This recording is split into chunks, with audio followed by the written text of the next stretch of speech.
On tonight's broadcast, we will be speaking to various communities around and about Johannesburg. They are struggling with service delivery issues on the ground while the politicians have been searching for a new mayor. We also look at how the lack of leadership has created dysfunction within the lower levels of society. We give a voice and a platform to those who are affected by the leadership crisis. Former ward councillor and community leader Mandla Zulu. Let's take a listen.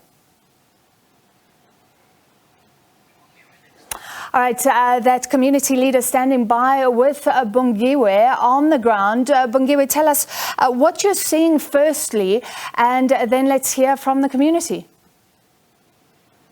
Good afternoon once again, Francis. I'm going to step out of shot just to show you what exactly happens here in this community. Look at this road.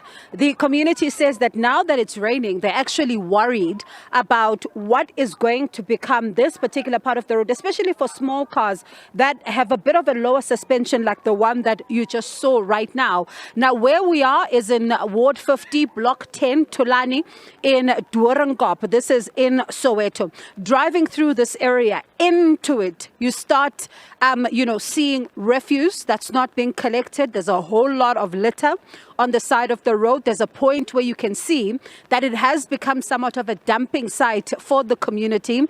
At the same time, pothole after pothole after pothole. It's a real zigzag when you drive through this particular area. And then you then come to this particular stretch of road, and the residents say that it has become somewhat of a health hazard for them.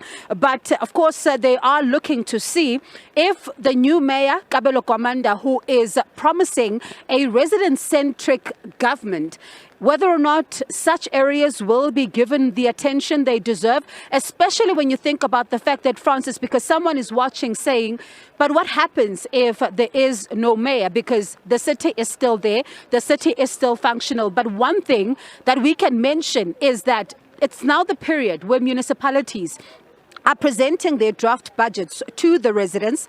The residents are supposed to be commenting on these draft budgets. They will then say, this is where we think you should be spending the money. This is where we think the priorities should be. A community like this one, if there is no mayor in the city of Johannesburg who needs to oversee this particular process, they ask themselves, will they ever be consulted on how their money will then be spent come the new financial year? And let's get into it with the man that you just mentioned now, who is a former ward councillor, and that is Makhubele, Ubab Mandla Zulu, who joins us live now. Bab Zulu, siyabonga kakhulu isikhathi sakho. Yebo sanibonani, ninjani sikhona. Lo khuluma uMandla Zulu, a former councillor lana eDoornkop Ward 50 eBlock 10. Sine challenge ngeitrati la ewodini. Njoba silana njengamanje le strat lesi salimala ngo2021 ngey1 zika January. Sasilinyazwa yini ba? Silinyazwa imvula mayina kakhulu, siyaguguleka le strati, amanzi angene emajardini abantu, kube nenkinga, kube necrisis. Into esibuka ngathi iyashoda la, itrati zethu nje zonke azina mastomota, azina paving. Manje amanzi malina ngamandla imvula, amanzi nje ayihambela nje noma isikananjani. Cishe nje zonke le trati zethu zenziwa ngabo 2008. Till now nje zinama problem. Into sike sakhuluma neGRA uMr Maseko ukuthi sicela basenzele iresurfacing ngoba itrati lezi nisezindala and iproblem esifacane nayo la ewodini eward 50 yo esiphethe kabi. Manje baba asikhulume ngendaba yokuthi wena uke waba iward council angithi manje ke umuntu oyibuzayo ukuthi njengoba yena ehlele ekhaya ebukile ukuthi okay kuyenzeka ekhansela kwenzakalani and abantu bezo elect mayor namhlanje kodwa ama mayor yangena aphume angene aphume angene aphume. Lokho ngizocela nje ukuthi uze eceleni kancane ngoba ngiyabona ukuthi ngathi khona ufuna ukudlula. Benza kanjani ukuthi abantu bakwazi ukuthi bathole ukusizakala mabebona ukuthi imayor iyangena imayor iyaphuma nina neyamakhansela kuni affecta kanjani lokho? Lento esibuka manje eCity of Joburg yazi ngathi nje mina ihlazo. Abafoti abalapha abayelanga umphakathi. Bayele into zenhlangano zabo nabo ngoba lokho kushintshwa ama mayor ayangena phuma i community iyasafara. Akuna service delivery eza emphakathini. Up to now akuna service delivery kuyaphuna khona manje bekupho pomphalathi bamkhiphile sekuthapelo bamkhipha kuzofakwa enye imeya kuloke kuyashintshwa kusuka nje kushona kuka Jeff kwaba uMantongo kwaba uMpho so ke manje ke is a problem ngoba there is no service delivery eza ku community i-community yasafara njengoba ngikhuluma nawe bahleza abantwana abasebenzi bafundile banedificate benza ugrade 10 banako konke akukho kuqhubekayo. Francis, you'll pardon me, we have to move because this is one of the main roads, so you can see cars popping in from time to time. But Baba Makhubele, sondela sakhuluma mina nawo. Ungangimela nje ngapha. Asikhulumeke ngalento yokuthi nina niwumphakathi. Niyayazi process eyenzeka njengamanje ekuthenini kube ne draft budget abanibonisa yona ukuthi nikwazi ukucomment kuleyo budget ukuthi izimali zikahulumeni wase City of Johannesburg zispendwe kanjani for nina.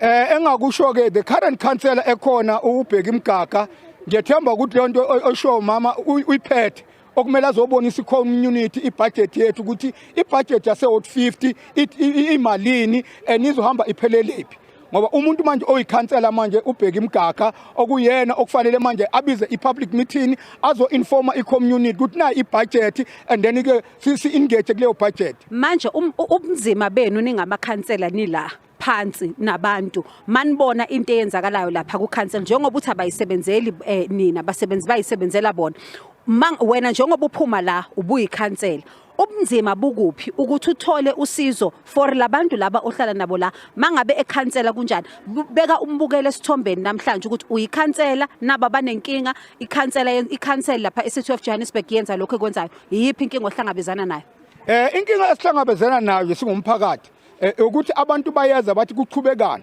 yini into esoyithola into thina sibukile manje kufanele sisukume thina ngokuthi singabahlali siye eCity of Joburg siyoba nikeza i-petition ukuthi singabahlali number 1 asikho happy ngalento enzenzayo la zokushintsha kwamakhansela kungaleti service delivery si Ward 50 eDoronkopo indawo ephuwa abantu bakhona abasebenzi baphila ngama grant yonke lento leyo ngama social grant nangama relief grant into abaphila ngayo so lento le is a challenge kithi kakhulu. Umeya omusha uthi namhlanje lento yokuthi lokho kwenzeke ekhansela ku-affecta i-service delivery akukho kukhulu njengalendlela imedia ecabanga ngakho umsebenzi uyaqhubeka abantu bayawuthola umsebenzi nithini ngalokho kubhlungu umuntu okhuluma into oqala akayenzi oversight uma singathi woza meya uzobona abantu abangasebenzi abahlezi imuphi umsebenzi oqhubekayo ngoba ngikhuluma nje basikhuluma nje la ama potholes angangale inwele esekhanda lami yimuphi kumsebenzi oqhubekayo inakho uzomabheka iganga nje sigcwele ikhotha abantu kumanje kunabantu abahleli boma 2 years 3 years abana electric bawakhipha ama 500 akukho lutho into eqhubekayo bahlele ama 500 tani wesikhoma athi abantu mababhadala ama 500 bazowamita half away bawabhadala ama 500 abantu akwenzeki next manje angazi ukuthi lo meya okhuluma ukuthi ukhuluma yipi into ayithathephi akhulume nobani manje nithini kuyeke namhlanje ngoba nangu uyaqala namhlanje uKabelo Gwamanda weAljama bamfakile esitulweni uyimeya yase Johannesburg nithini kuyena umeya into esimfuna sifuna eze ewardini angakhulumi ngetheory akhulume ngepractical into ayibonayo siyamdinga eze ewardini azobona ukuthi emawardini abantu bahleli kanjani hayi ukukhuluma nje uhlele lapha ekhanseleni ungenzi no-oversight ungenzi no-monitoring uma yakeze azobona abona ingane zethu ukuthi iphila kanjani nogogo bahleli kanjani sihleli kanjani emphakathini abanye kumanje ngikhuluma since banamasifoma boma-96 abanazindlu baminyene la emajardini uyakhuluma yena amasifoma ama-RDP houses yes amasifoma ama-RDP houses since ba-apply ngabo-1996 ayikho into enzakalayo sisi iCity of Joburg into abayikhuluma yiyitori ayikho into ebambekayo manje niyathemba ukuthi uKabelo uGwamanda uzohlala esikhundleni long enough ukuthi nikwazi ukubona ukuthi yiluphi ushintsho enilitholayo lokho sisingeke sikugarante ngoba i-dirty game abayidlalayo epolitiki lapha eCity of Joburg kahle hle njengoba ngisho ngithi abangenelanga imfuno zomphakathi bangenele imfuno zamaqembu abo noku-upgrade bona ukube bangenele umphakathi ngabe lento ayenzeki manje badlala le dirty and dive yabo esingazi eyani Babu uZulu awuthi ngizama ukubheka ukuthi ukhona omunye mhlawumbe ongathanda ukukhuluma nathi gogo ubani okhona ongathanda ukuthi akhulume nathi asitshele ukuthi nina nizizwa kanjani ngokutholakala kwama services kule ndawo enikuyo. Baba ngizocela usiphe igama nesibongo usitshele ukuthi ubona kanjani lapha eCity of Johannesburg izinto ezenzeke eCouncil ukuloku kungena imeya kuphuma amameya kungena amameya kuku-affecta kanjani wena umhlali wala eDoornkop. Igama ngumfundisi uNdlovu ngihlala khona eBlock 10. Into ezenzakala dadewethu into ezibuhlungu kakhulu. Ezizwisa ubuhlungu nathi singumphakathi. Ngoba kwenzakala lutho. Njalo sichaza lesi strata nje lesi sa affecteka 2001. Cishe nge1 zika January. Namanje sinje ayikho into emuvayo. Sike sanibuza nali council lethu but hayi bazolungisa thina manje lokho belungisa. Uthi abobani abalumele balungisa? Phela manje chaza phela uthi uyachaza ukuthi bazolungisa. Uthi ngabobani angazi ukuthi ngabobani. Lokho esilindile nje. Enye into ekhona njane kachaza ubaba ukuthi indaba yogesi. Ugesi ne 5 years. Njane chaza ngamafusi yakhipha ama 500 but hayi kufuneka mhlambe 60%. Manje uthi ugesi une 5 years ninawo noma aninawo? Asinawo ugesi. Iline lesezansi ukuthi kuhluka ke ngezidrata thina lela into esezansi asina gesi cishe 5 years singana gesi lokho esikhipha lama 500 nezilipho sinazo ke sikhipha lama 500 bathi nokumele kuze kube ne 60% yabantu okumele ke then esikhoma ke bezofaka kama transform ngeba satshela itransform manje masimithana ebebuya ku masebonke 60% yakhe iphelele ebuya ke zolokho zakhe manje inkinga esinayo ke nje lapha nje ayikho into ehamba kahle izigangane ezingcole yogcwele udoti imfupuza nje kubolile yonke indawo manje njengoba uthi kubolile yonke indawo ngitsheleke directly angithi uyabona kwenzakala neCity of Johannesburg kungena amameya ayaphuma yangena kukuphasa kanjani lokho mawubona impilo ohlala kuyo le nto isiphatha kabuhlungu ngani ngoba le umeya izothi mayingenile ithole le nkulumo ezayithola ngaleso sikhathi ibuyihambe kuze enye imeya isibuyane ethi hayi bese siyasithoda hayi mina ngimusha la ehodeni mayisingene emeya uzothi ngimusha mina ngizoqalela phansi yonke into yami manje leyo nto ke isiphathisa ubuhlungu ke umuntu odingeka ukuthi ephakamisa amakawusile ikhansela le likwazi ukuthi ngaso kwesikhathi ukuxhumana nabantu uma kunezimo ezikhona ngaso kwesikhathi ukuxhumana nabantu uma kunento enzakalayo ebiza meeting ngaso kwesikhathi exhumana nabantu ukuthi umphakathi uhamba kanje uyayibona indaba Siyabonga baba siyabonga kakhulu siyabonga isikhathi sakho just to give you just a brief translation Francis of what these particular residents are talking about is that first of all you hear from Babzulu who says that what is happening in council for him is even deeper because it signals that these are politicians who are according to him, more inclined to fight for their political needs than to look at the needs of the residents. They're more focused on the horse trading. They're more focused on what he calls the dirty game, as opposed to focusing on some of their needs. This road that we are on right now, the residents say it was destroyed in the rains in 2001, and they've been trying to get this particular road fixed. They're not winning the battle. Their ward councillor is telling them as well that he's also, getting and reaching deadlocks wherever it is that he's going to try and get someone to come closer to be able to fix this particular road. At the same time, they have an issue of electricity. Parts of this particular community do not have electricity. I can see just not far from where I am, there is a house that seems to have electricity, but when you go to a different section, there is no electricity, and they say that these are some of the issues that they are trying to get resolved. At the same time, there are issues around that draft budget that they would like to see sight of, and they say that when municipalities are starting to talk about a draft budget that is looking ahead at the next financial year, it is something that they would like to be part of, because they would like to continue to talk about which of these particular aspects of the budget that particular council that is leading them in the City of Johannesburg in this instance should be prioritizing.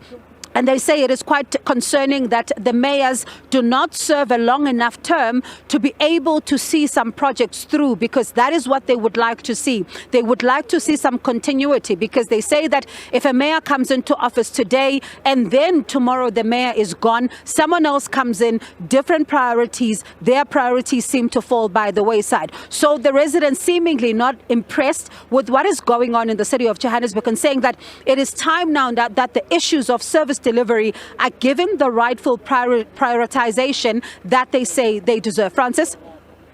Much Bungiwe on the ground in Johannesburg. Throughout the show, we'll be taking you to different areas.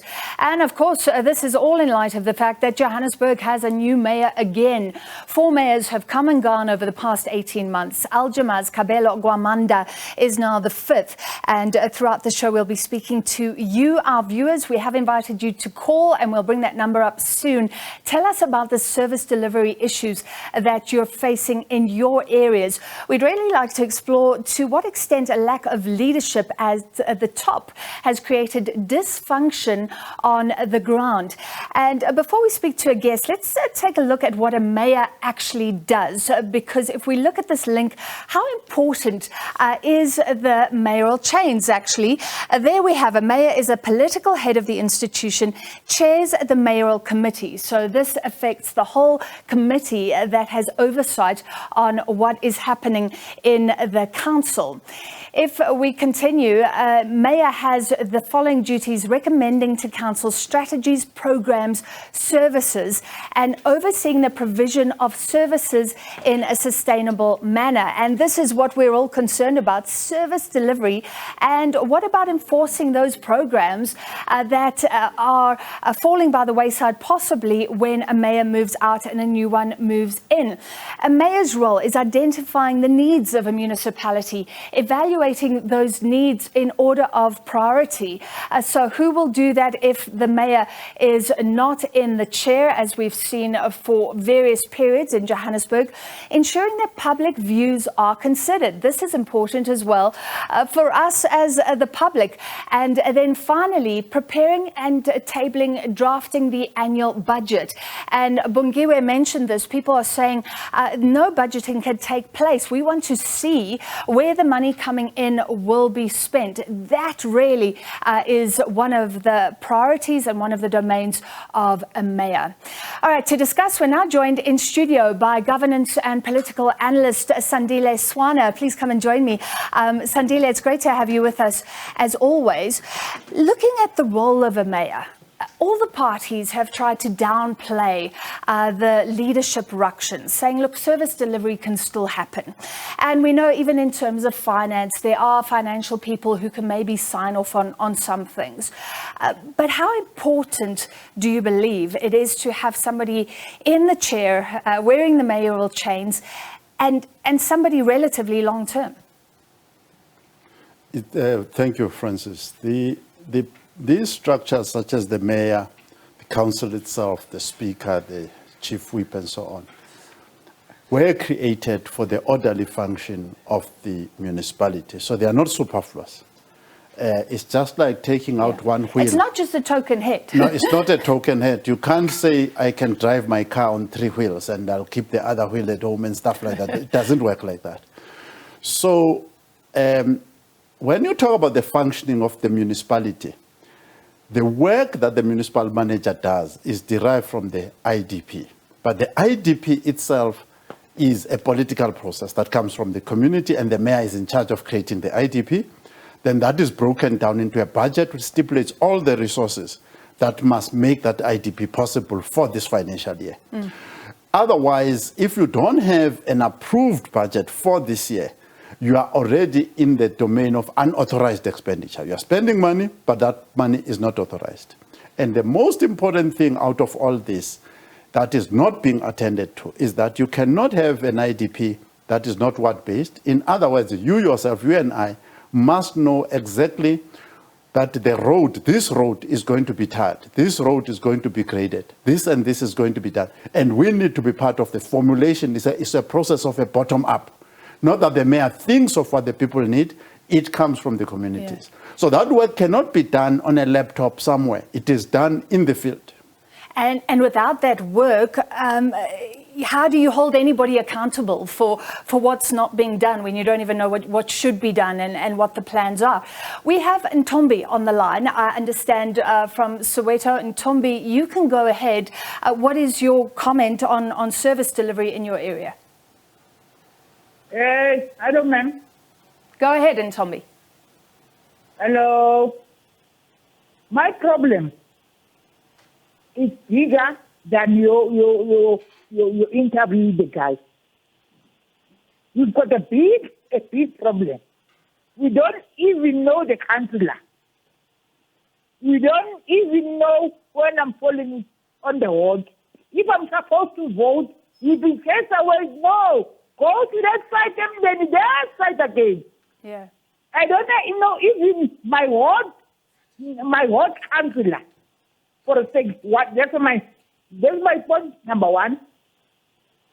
Which ward I'm falling to, which the name of the councillor, I don't know my councillor.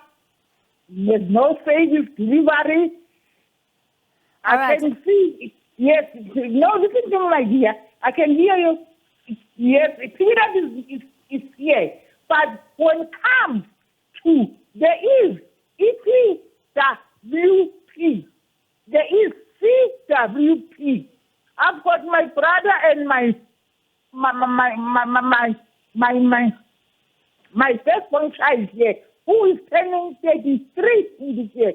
He just goes, our first cousin was, I forgot the name of his wrong. We don't get anything. You just see people with yellow overalls. How?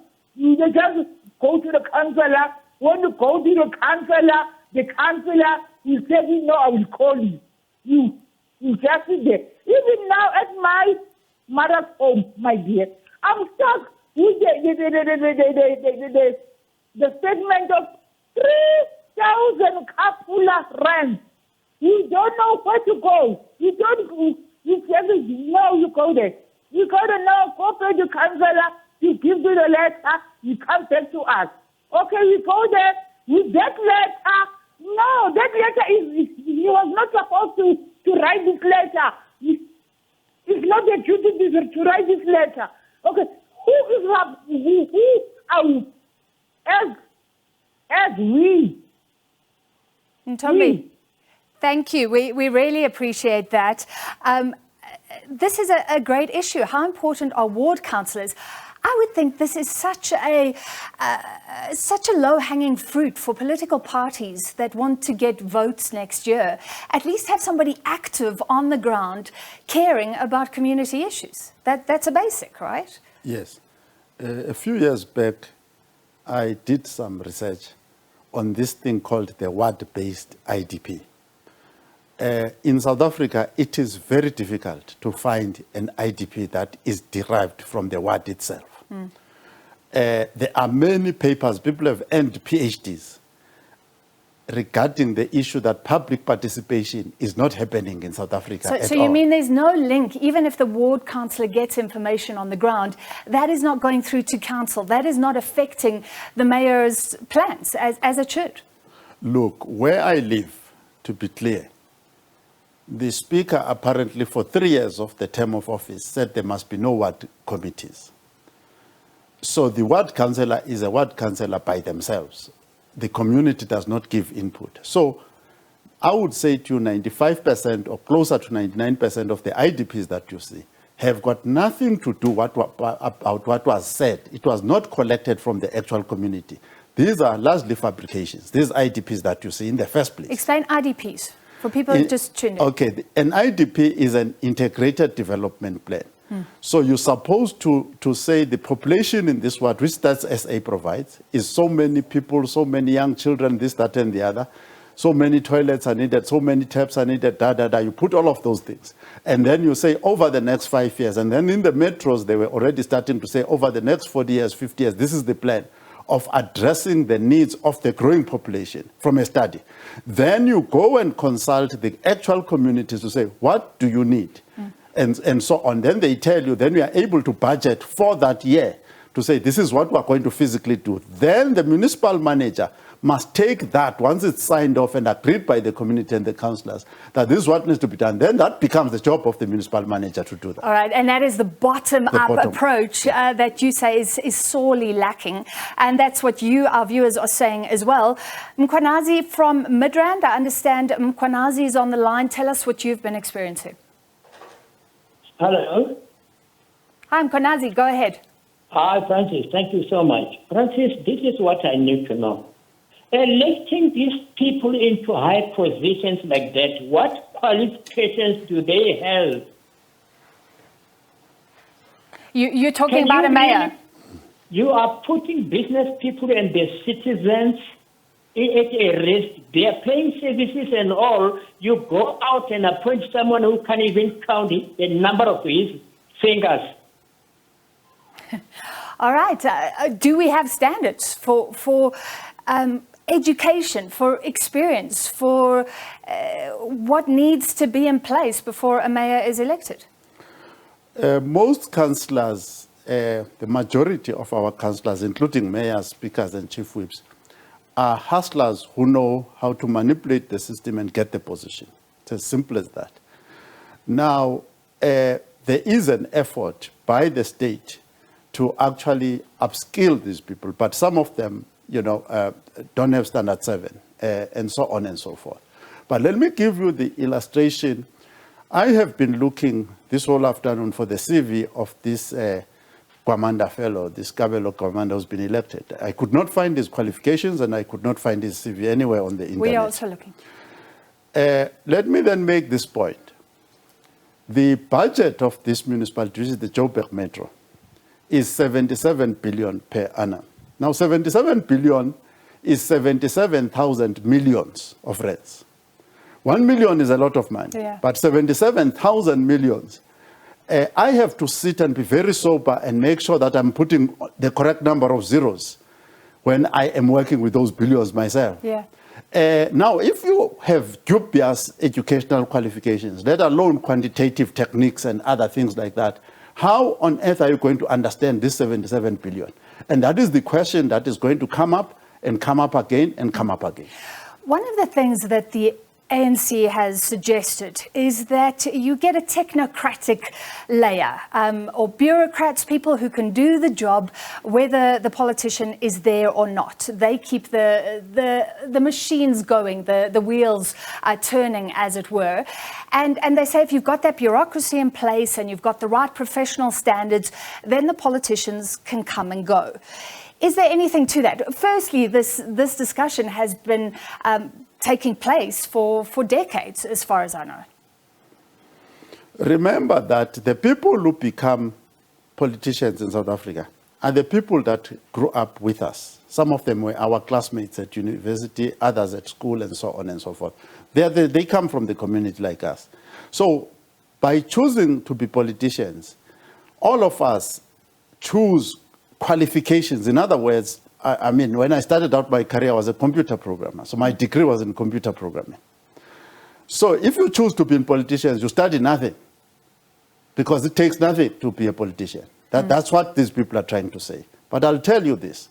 About 2013, I met one of the chief economists of one of the state institutions. He was from Parliament. Straight from Parliament, landed in Joburg, and we spoke.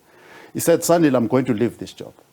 I'm a chief economist in this state institution, and I go to Parliament, and I can see that nobody understands what I'm saying when I report to Parliament about the economics. Nobody understands. So if there's a technocrat who speaks to you, and you are not trained enough to be able to consume what is being presented to you and process it intelligently because you are uneducated, basically, that is the problem that we're facing. All right, sad point to end on, but let's end it there. Thank you for being with us in studio, Sandile Swana, a political and governance expert. Let's go back to Bongiwe Zwane, my colleague, out and about on the ground. Bongiwe, you were in Durban, Kop in Soweto. Just tell us where you are now. What are you seeing, I mean, as you travel on these roads that residents are complaining about? Well, Francis, right now we're trying to make our way out of Doornkop and Dobsonville. We're now making our way to our next location, which is Msimang Street in Orlando East in Soweto. Now, just a drive through here, potholes. I can tell you now, I'm just looking at potholes once again, looking at just a whole lot of litter on the side of the road. You're seeing a lot of people, of course, trying to drive through the traffic to navigate these particular potholes. At the same time, Francis, you are hearing of, stories of residents as we're trying to drive out, we were stopped by some of, the guys here who try to say that, but can you tell us if the people in the Johannesburg Council actually do know what we are going through? And that is a big question, Francis, that, a lot of people have been asking here to say that we are watching each and every single mayor come on board, but do they know what we are going through on the ground? And a drive-through here, Francis, is really an eyesore, particularly in some of the areas where you are seeing that the clouds are gathering, and as the clouds are beginning to gather, a lot of residents are on tenterhook. They're on edge about what this means for their roads when they try to go to work tomorrow morning, because their roads will be flooded. They complain about stormwater drainage systems, which they say that are pretty much dysfunctional. And right here, as we're passing this particular area, I can see just an open piece of land, but you can tell that it is so poorly maintained. There's still a lot of refuse that is on the side of the road, and that is something that the residents are talking about, to say if the basics are not even done, if they cannot have their dustbins collected on time, every single time, every week, then what about the big issues? What about the potholes? What about some of their service delivery concerns, like electricity, for example? Think about the issue of electricity and how big it's been for the city of Johannesburg. The residents in Soweto, they have been to Eskom marching. We've seen some of them on a bus going to Eskom to demand that they pay a flat rate. That particular issue has still not been resolved, Francis. So there is still quite a lot right now that is an issue when it comes to some of the service delivery concerns for these residents here. So we will then, now the next stop will be at Msimang Street in Orlando, where we do understand that some of the residents as well are complaining there about and quite a number of service delivery issues, and they're hoping that these issues will reach the ear of those who are in the Joburg Council. But Francis, catch up with us on the other side, of course, of 6 o'clock, or even before, when we find something that is interesting, or we stop at one of the stops here on the road. For now, let's take a short break. When we come back, Francis has more of the day's top stories.